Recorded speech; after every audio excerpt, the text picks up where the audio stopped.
What up, though? Welcome to Quran Keep It Real podcast. Today, I got Rodney Wilson with me today, and let me get into the things that he do for the city.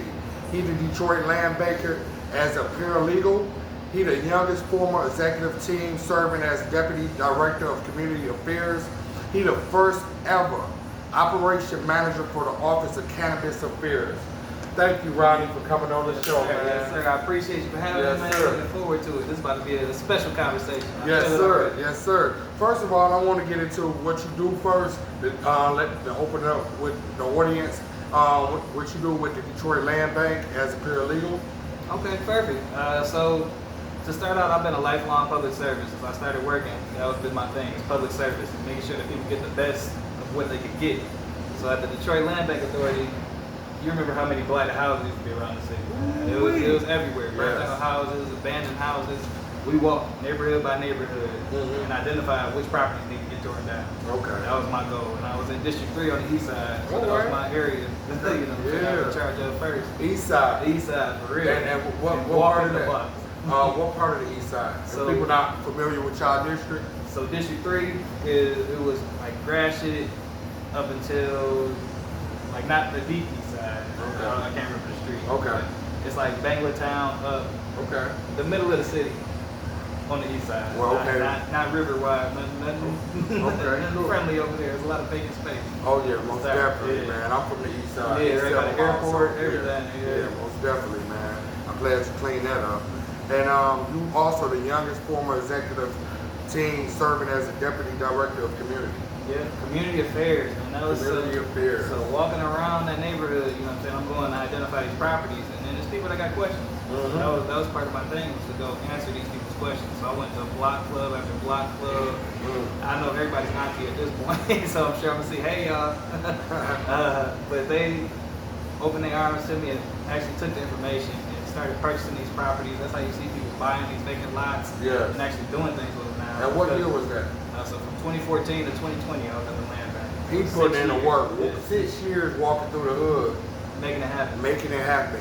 Young man. Yeah, absolutely. And you was the youngest ever. So how old was you back in when you first started doing that? 2014, 12 years ago, I was 22, 23. Wow, man, you gifted, brother. I mean, you had a calling on your life. That's why we're here today. Absolutely. I love stories, hearing stories like that. Also, you the first ever operation manager for the Office of Cannabis Affairs. Yeah. Now that's deep.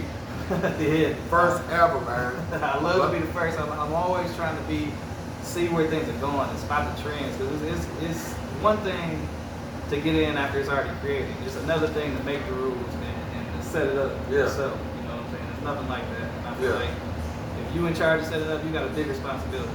You got to really make sure that what you're doing is the best for the people. Because at the end of the day, it's the people's money, it's the people's product, it's the people's license. And what that ideal came from, because since you the first, it had to come from an ideal. And I know God first, but what was the ideal that you was like, oh, I want to do that? Honestly, my daddy smoked a lot of weed. He was around it, I was around it. Yeah. I've never told nobody this, but I've been smoking since I was 16. Okay. And it hasn't affected my professional development. I'm still sharp, still got all my capacity. You know what I'm saying? Yeah. And so I really wanted to make sure that we could get a chance to participate in the industry of Detroit. And like I was telling you back in 2008, I voted for that. Absolutely. Where Obama was in office. So because I was a big cannabis smoker also, I started smoking marijuana in 1996. Me and my best friend.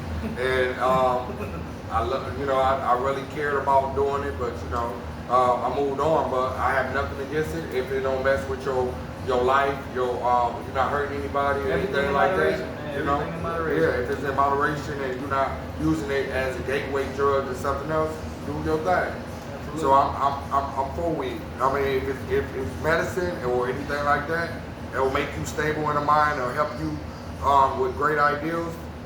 I'm with it. Anything could be a problem. Social media could be a problem. Yeah. You gotta moderation. That's the key. It's responsible use. Yeah.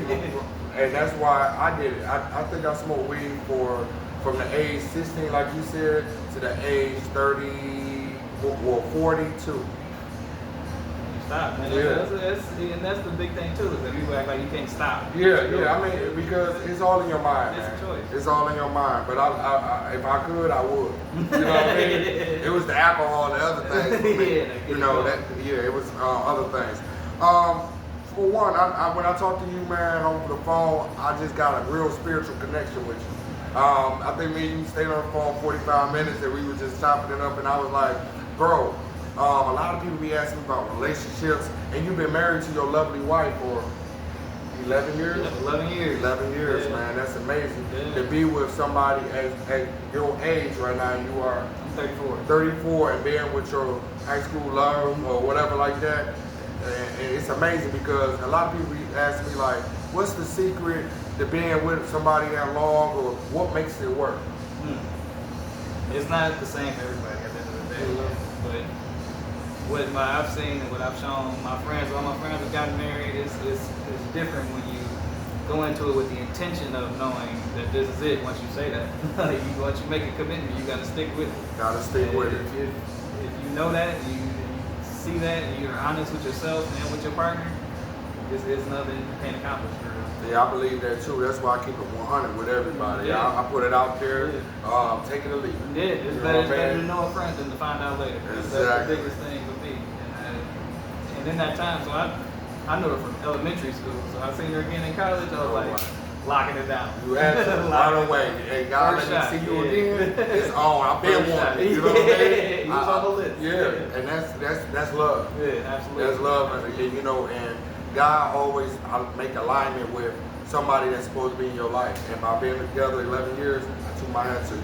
I salute you. I appreciate that, bro. And then I got another connection with you with God. You know, you a God-fearing man over everything to put you in the position that you're in for the city and for the world that's watching right now. You know, what's your connection with God?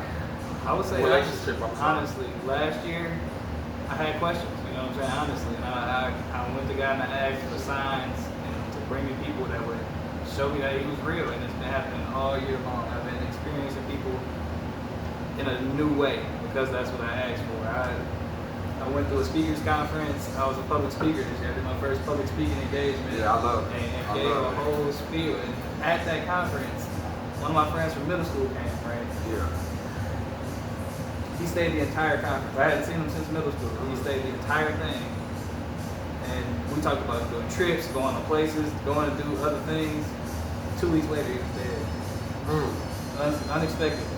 2 weeks later. Wow. And it just lets you know that life is short, and when you get those signs, when you get those moments, when you get those opportunities, take full advantage of them. Yeah. You never know.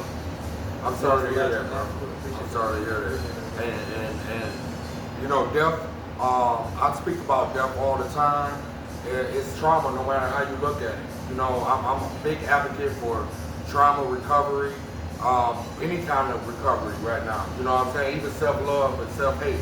You know, because a lot of us don't want to express the way we feel about death and situations that we've been through in our life. And I know that was a lot of trauma for you. Dealing with grief is hard. Yeah. It's hard, but at the end of the day, it was still God that even gave us that opportunity. We talked for like 3 hours before that. I would have never, you know what I'm saying? He opened my eyes to some things in that short amount of time that I would have missed out on if I wasn't going after what I wanted, if I wasn't trying to put myself out there and go through the speaking engagement and the whole process for that to draw him out. He was the first person to repost my stuff. He was always a big supporter, you know what I'm saying?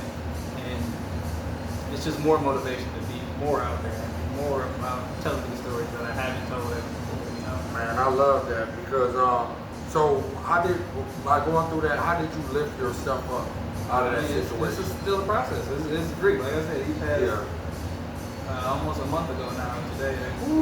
Yeah, so it was June 16th, he passed. Man, so it's still fresh. Yeah. It's no time for grief, man. You never know when it's gonna hit you. So man. Just working through it and understanding that no matter what, God still has a plan. But if you still got another breath to draw, you gotta make the most of it. Because you never know. For real, he didn't have he was perfectly good health. He was 35 years old, and he just had a condition where in his brain cells were lumped in a way that when they ruptured, there was nothing they could do. Was it like an aneurysm or something like that? He had a stroke, but the way his brain, his blood vessels in his brain were in instantly to the brain. Right. Stroke, no chance. So like you said, we don't know what tomorrow promised, bro. You know what I mean? There was nothing you could test for. There was nothing. He had no idea. No symptoms. No nothing. Man, that's why I always try to uplift people, try to stay motivated, try to live the life of loving and caring for people, even if you don't love and care for yourself. You know what I'm saying? Even when I ran into you, I was dealing with grief at that moment too, and his name was Kyra. Your name is Kyrana. It's just like the alignment is crazy. Yeah, like, and when I met you, man, it was just a spiritual moment, bro. It's like I knew you. And that's when I met one of my other homeboys. I met him at TED Talk, and we saw each other across the room, and we just had that. It's called. What I told him, it's funny. It's saying the afterlife or whatever like that, or our connection with God. Yeah, like I knew you from my past life, and it's very few people that trust people to do an interview. I don't know if you do a lot of interviews, but I appreciate that you came on because a lot of people want to know about cannabis, man. Can you tell me some stuff about cannabis that we don't know about? Oh, absolutely, man. So the cannabis industry is growing and also stabilizing. You know they got that new 24% wholesale tax on cannabis that they just rolled out, and you see the revenues aren't what they thought it was going to be. Yeah. They did it real disrespectful to the industry. They said they was going to make $420 million, and now they short because who's going to pay that? It was just a number they threw out there. There was no thought into it. So a lot of businesses are shutting down, but that's also an opportunity for other businesses to open up. Unfortunately, some of the existing businesses who built their models on that $1,200, $1,500 pound, and now you're seeing an $800 pound. Yeah. Your margins are way different. So if you scale to what the current market is, when it grows back up, then you'll be in position to win. So with that being said, is it a certain amount that you can grow for yourself? Is this people that's depending on getting it from manufacturing people, or is it people that can grow? How do that work? Because I've been out the game for a minute. I've been out the game. I'm learning it, and that's why you're here, because teach me so we can pass this knowledge on to people that really feel it. Because a lot of, I say at least 50% of people that I know smoke weed. Yeah, if not more. So yeah, that was one of the biggest turnouts when they put that on the ballot. Yeah, that was the highest turnout they had ever seen. Yeah, so, and then on the news I heard a lot of people talking about, we got this back, and how Trump talking about terrorists and terrorists that we get money and we got so many trillion, and then it get to politics. That's why it make you be like, then it slow down. So the real thing is like they had a farm bill, right? Yeah. It legalized hemp, and that's why you see all these hemp products in places, all the low THC stuff, because they take the actual cannabis plant, which is the same hemp, and legal cannabis are pretty much the same plant. But hemp has lower THC. I know about it. But what they do is they genetically modify it, and that's how they're making all these special drinks, getting all these 600 milligrams at the gas station type of stuff. And not only that, they put it in vape, and that ain't even a real. You're smoking a battery. Right. You know what I'm saying? That ain't real herbs like I've been smoking. I remember getting high for Reggie's. Yeah, you know what I mean? Picking the seeds. I go back to that, and then plant the seed. Yeah, you know what I'm saying? We knew how to do stuff like that. And okay, I know people that right now. Shout out to Chuck Tokes, man. What up, though? He took a great adventure, how to grow weed, and he made it to a nice status that he don't even live in Michigan no more. You know what I mean? He moved to Florida because it's more recreational use for them to do more business out there than Detroit. That's the hemp though. That's what the they're doing. They're doing the hemp side. So all the southern states, they trying to do this hemp stuff that's not like the actual cannabis. Like we got here, we got fire. Like they got they little, you know what I'm saying? They stepped on plants that they got, and they just process them so that it's like higher THC. Oh, that's what they do. Yeah, so they just taking a whole bunch of hemp plants and turning it into one pill instead of having an actual good plant. You know what I'm saying? Okay. And that's what they're doing in Texas, Florida, Georgia, all because now I see it's like different strands, man. Yeah. Different strands of weed. So if you could like let people know like what's the best quality of marijuana that they can get. I would say so everybody has an endocannabinoid system. So that system is different in every person. Right. It responds differently. We only focus on THC and CBD, but it's like limonol, it's like all types of other acids and terpenes is what they're called. Right. That can affect you differently. It's terpenes in like lavender. It's terpenes in. But what is mint. good? Okay, let's say you got health issues or They ain't no research yet. That's the problem. That's the problem. So you know what I mean? I can't guarantee that anything is going to do whatever it's supposed to do because there's no research. Because they've been even outlawed for so long. So that's what we've been really pushing our research. Okay, that's what I'm talking about. Research to be able to say that definitively. You know, this is going to do that to you. I got my own personal experience, but I can't. Yeah, because the last time I went, and they had like, I'm telling you, they was like 30 milligrams, 20 milligrams, and I'm like, oh, now marijuana got these different milligrams. They got the bubble gum, they got the goods, everything. And I was like, wow. Even when I go to the gas station, that's the problem. I'm talking about they got 7 mile blood, 8 mile blood, and I'm like, wow, this whole. It's a big business. Absolutely. $1 billion business. It's only going to get bigger. It's huge. We the number 2 market in the whole country. Really? Yeah. Wow. So we overtook Cali last year. They just took it back this year. So what's the next plan with you being the operation manager for the Office of Cannabis Affairs? What's your goal? So my goal is to get back into those health aspects. So to get the research that we need to really tell people how it can impact them. Until then, it's like go slow, start low, and you know what I'm saying, work your way up. Don't be patient with it. Don't overdo it because you. And I want to ask you on a legal perspective, if you don't mind, if that's okay. How much can you grow? How much can you keep at your own? How much can you ride with? For the people that don't know this, because I don't know. We got some big limits here in Michigan, so you can grow 12 plants at your house. Okay. You can possess up to 2.5 ounces, which is a lot just to walk around with.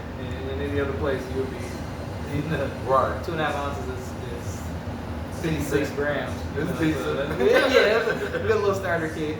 But that's still way better than most other places where in Georgia you could go to jail for 2 grams. Like somebody that's went to jail for 25 grams. That's what I'm saying. You know, so it's different. And it's supposed to be legal, right? Exactly.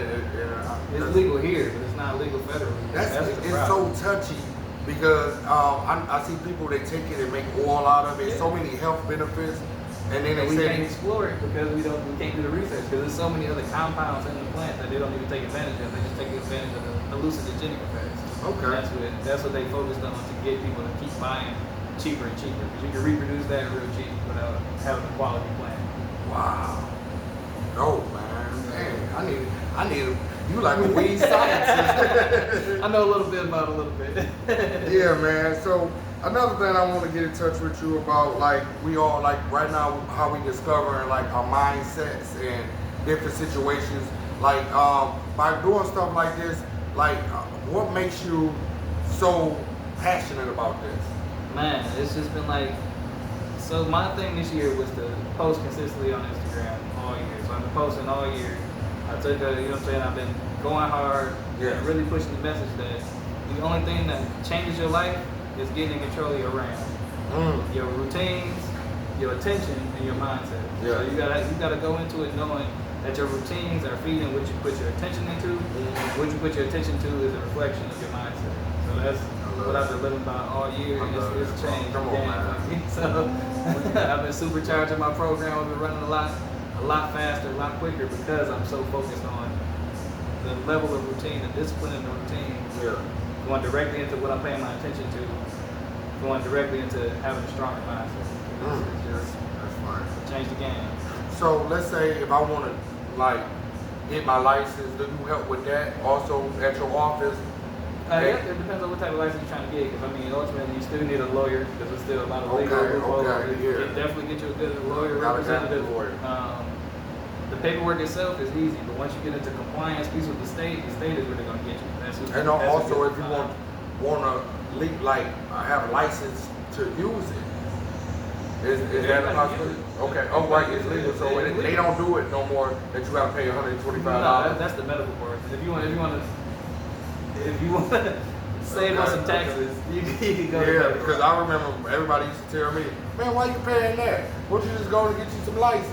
Now that holds weight across the country though. So more, if you have your medical card, you got more. They're not gonna prosecute you as hard if you go across state lines with your medical card. Okay. It's proven. That's what I want to get into, because a lot of people, like you said, get charged for this. So it's better to do it the legal way. So, Absolutely. so I'm trying to figure out like a legal way that you can be able to start a business. Like I see a lot of my friends, they own dispensaries. What good advice that you can give people that own dispensaries and want to have their own business with marijuana, not only the recreational smoking, but also to help people that have cancer and stuff like diseases that they need to eat from it, and here like there's really sick people out here that really need marijuana. So you want to get into your processor license. That's the license you want to get to start refining marijuana products, and then you can do that in the city. We don't have many processors in the city, so the more the merrier on the processor side. Okay. But you need a reliable grower, so you have to know who. So there's different licenses. So you start off with a grower license, there's a processor license, there's a transporter license, there's a safe testing license, there's a dispensary licenses, there's consumption lounge licenses. We had to open one of those here. I'm looking forward to getting that going. All right, come on, we got to start something new. The first of everything, come on. First of everything. Yes, sir. Consumption lounge, and then there's micro businesses where you can grow on site, sell the plants. So those are probably more the healthiest ones, because you're seeing the product, you're able to see the plants. It's like a distillery. Oh, wow. They got them up north now, but they ain't got nothing down here yet. So Come on, man, we got to get that in Detroit, man. The only thing about those is they limited. So what they got to do is they got to go through city council, and they're approved that they capped at a certain number. So we've done 2 rounds so far. There's one more round left that we could do, and then whatever licenses are left over, we can continue to do. But they got to get approved by city council. So that's gonna take the people coming together again. So when the next election, so we can be looking forward to that. I want y'all to hear this. this. Anytime. They can do Oh, it really? anytime. It's just the people have to put the pressure, and if the people tell them they want this, they So can what's do the it. next law that you would like for us to start voting on and get prepared for the smokers and the people that really need it for their medical? Because that's the main reason why I'm doing it. Of course, for the people that need it with cancer and different kind of diseases like that. Pay attention to every election. So we got an election coming up August 4th. That's a primary. And then November is the actual general election. But the August part, the primary is more important because that limits your choices. By the time you get to November, you got 2 choices. Right now, you got like 5, 6 choices of who represents you. So look up who's in your area. Okay. And that's the thing, and see what they talking about. Because they gonna be the ones to represent you for the next 4 years. And we don't even know about that part. You know, people not talking about the election this year. No, really, Exactly. really. August 4th. That's why I'm doing a lot of city council and connecting with the city and being an ambassador for the city. Yeah, we got a lot of Congress people that's gonna be up for election this year. Oh yeah. That's the biggest thing too. Yeah. That's who gets it done. That federal piece, Senate, Congress. Yeah, and that can sit in the house for years. Absolutely, absolutely. In my own personal opinion, not from work, but I would say look at Donovan McKinney. He's a great person. I went to middle school with him. I found out. Okay. He was in my yearbook. I was like, what? Whoa. Small world, man. Exactly, small world. But they'll let you know he's really from the neighborhood. And he's really doing things that are positive for the community. I like what he's doing. Donovan McKinney is a good one, and Abdul El-Said is one of the other senators that I think people should pay attention to. Yeah, please go out and vote, y'all. I mean, so the laws can change a benefit for the people. Right now, we always complain about we don't like that law, we don't like politics. You got to get out there and put the word out for yourself. And that's why I'm bringing this positive podcast to you and connected to the city with the city council and also the politics and the first of everything with this, just to bridge that gap, bro. To let y'all know y'all people like us and y'all smoke, y'all want laws to fix y'all. It ain't just for the good people and the bad people. We really live this life, bro. And the money is not just coming out of nowhere. That's what the politicians seem to forget sometimes. Right. It's like people voted for this. People have a passion for this. People are using this. Yeah. Regardless of if we want to make it cool or not, it's been going on. It'll continue to go on, and we can just decide if we want to play a part or not. Man, it's like coming together. Exactly. Put your pride and your ego to the side and be like, hey, let's come together, man. Forget the competition thing. Let's come together and pass this law to benefit us for the next few years that that they be in office. Exactly. And even if the person you vote for don't get elected, they still work for you. They're public servants. At the end of the day, every politician is a public servant. You can engage them at their meetings. You can go to their coffee hours. They have all types of ways you can connect with them. And they just don't hear from people like us. We're not in tune with those meeting schedules. you know. Right. And they getting the opinion of a bunch of elderly people. They come in. And That's all. They got their own perspectives and their own goals. They live by the old Exactly. way. Exactly. And then we need to show up. That's the biggest thing. yeah, and it's not being fake. It's caring about your community. It's caring because people. What I'm trying to do is stop complaining about what's wrong and try to make it right. It's not going to cost you nothing to do what is that called when you FaceTime because I get emails all the time. I do it all the time. Virtual. Yeah, virtual meeting. Yeah, you ain't gotta do bro. You can Like show people, to a meeting virtual. You can do the virtual. You ain't gotta go in call person. in and leave a comment. Bro, I love the virtual. Like everything I be doing now, I be going to meetings virtual. Just dealing with the city virtual. Exactly. Like when the smoke came, when we had all that smoke, I did virtual meetings. Exactly. Everything, like Exactly. I'm locked in. It's so easy now to be tuned in, but you still gotta you gotta want to be. Yeah. So at the end of the day, if you don't want to be involved, don't be mad when they make decisions for you. And don't blame the politics because they don't control your money. Exactly. You know what I mean? They control it on a day to day. They vote on it every day. Something's getting voted on. That's facts. And Obama made sure he kept saying that. It ain't me, it's us. Yeah. If you want change, you gotta come together. Have to make change. We have to make change. So, brother, man, I really appreciate that you came on the show. I'm talking this cannabis, giving these people the wisdom and knowledge of. It's just saying for recreational. It's for health wise. It's for businesses. It's to help people. It ain't just for bad things, robbing, killing, or anything like that. It's positive also into the marijuana business. Absolutely, and the businesses now, they only set up in the neighborhoods, so they brought $200 million into the neighborhoods last year. It was something that wasn't there before. And they actually have to keep up. They have to hire a certain amount of Detroiters. They have to donate to charities in their area. So they got way more obligation than any liquor store or any other business in the city. See how you going into it? That's what I'm talking about. And it's really about making sure these businesses have a chance to survive because they're getting hit with taxes after taxes. Mm-hmm. They can't write nothing off. It's still federally illegal, so they can barely bank. It's just so many issues that they have to endure just because they're a new industry. And that's something I'm looking forward to change. Man, I want you to come back on the show after this voting stuff go down and give us some updates on it. I really appreciate it. And I thank you so much for being a young man to go house to house and tell some of these abandoned houses where people is found dead in, abused in, and so much tragedy. Even we don't talk about devil's name. Yeah. We don't talk about it like we used to. No, because it's done. Yeah. We switched over to Angel's Night. I used to go out on Devil's Night. One day he'd take me out and chasing people out from doing fires. Yeah. It's different.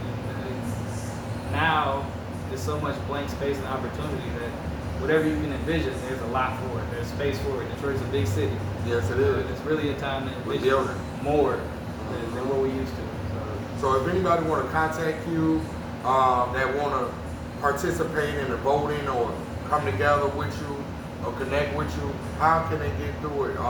Get in contact with you or your office?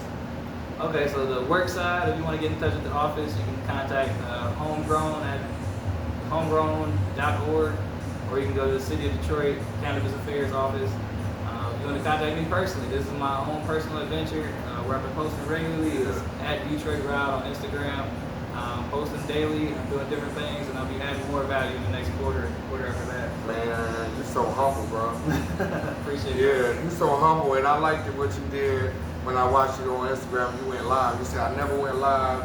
You talking to the people. Just trying. You going out there. It's all about that connection with the people, bro. And getting exposure, because I've done so many things behind the scenes. I'm a photographer too. Wow. So I do photography for shot a Little Caesars, I shot the Locks, I shot all types of different concerts. But it's just about putting myself out there and stop being behind the scenes and start stepping into the spotlight.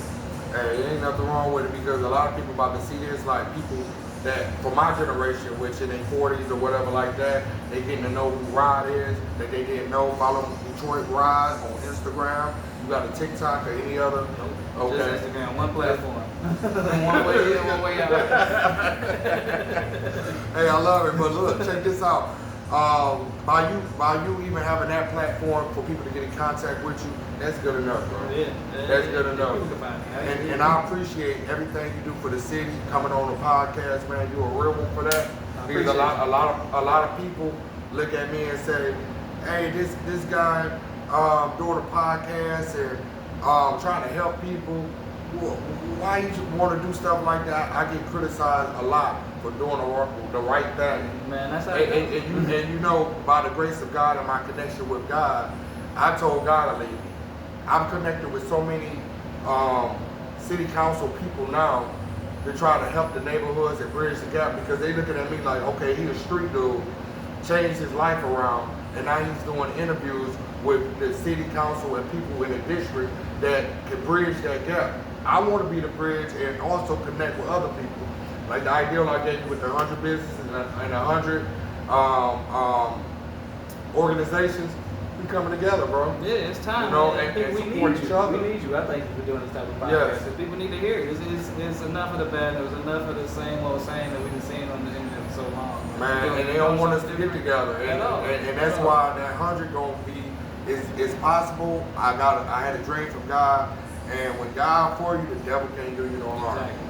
Any weapon formed against you is gonna prosper. It's not gonna prosper. You're about to go bigger than that. Exactly. Start, you know what I'm saying? And like you told me, we're getting 300,000 a week or whatever like that. You say go for $1 million. You're getting $1 million. I'm getting $1 million in the name of Jesus. I manifest It's this. waiting on you. And not only that, with the job that you do, we're gonna help each other. Absolutely. Because weed is the big thing. It's been a big thing. Like my man just told me, he been smoking since 1980. Exactly. You know what I mean? Exactly. It's not like it came out of nowhere. It didn't come out of Money's nowhere. not coming out of nowhere. It's people that's already It's a been big going. business. It's been a big And I know a lot of people rather smoke weed than drink alcohol. Absolutely. You hear more about alcohol deaths than you do marijuana deaths. You know what I mean? You know what Just I'm being saying? real. I mean, and if you really look at it was only alcohol because that's how the president felt about it at that time. So it's not, Yeah. you know, and how they felt about it and who was using it. You know what I'm saying? And they just found a way. Of course, to criminalize how that. we, when our money is good money and they see how our money flow, oh, we want part of that. Exactly. You know, that's why it's legal, but we're not going to get into, into Be that. too controversial. Yeah, not too controversial, but we are woke, and we just want everybody, because people smoke a lot of weed. It don't matter what's your religion, what's your faith, what you believe in. If people like weed, they like weed. Yeah. You know what I'm saying? And I don't judge. Who You for me can to have a judge? bar everywhere. You can Liquor on the store street, everywhere. Exactly. You sell them like It's moderation. That's everything. most definitely. So everybody, please get out and vote. Please support this man, Detroit Ride, on Instagram. He's a good brother, very spiritual. We about to link up and do some positive things with the city. Like I told you, I'm now as an ambassador for the city of Detroit. I love you guys so much. Stay tuned for the next episode of Quran Keep It Real. Peace. Peace. Thank you, my brother.